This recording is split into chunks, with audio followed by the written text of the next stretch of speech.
Hello guys, welcome back to our channel. So for today's video, napunta nga po pala sila sa Hinaguan Park sa May Hasaan. Yung owner nga po pala si Brenda Mage. Artista po yun at vlogger. Sikat nga po pala yun na vlogger. Kaya lang po pagdating po nila sa Hinaguan Park, wala po si Brenda Mage. May importante po ata siyang lakad.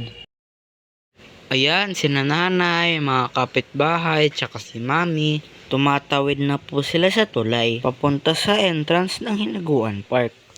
Alam nyo ba guys, ang linaw ng tubig marami pong naliligo rito, tapos ang linis-linis po ng paligid. Sayang nga po hindi ako nakasama kanina kasi may school po ako. Di bali sa susunod kasama na ako. Baka sa susunod makita na po namin sa personal si Brenda Mage. Ayan po, paakit na po sa entrance. Selfie muna sila.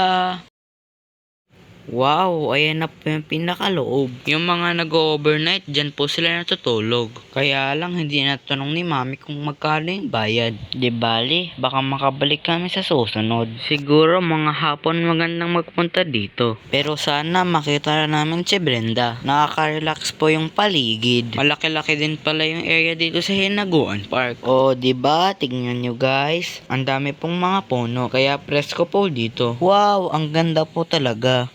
Ayun po yung tarpaulin Welcome to Hinaguan Nature Park. Guys, visit na po kayo dito. Hindi po kayo magsisisi. Sobrang ganda po. Pwede po kayong umupo, magtambay-tambay dyan. Pwede nyo pong isama yung mga barkada nyo, pamilya nyo. Sigurado pong mag-i-enjoy kayo. Meron po kayong mabibili dyang pagkain at maiinom.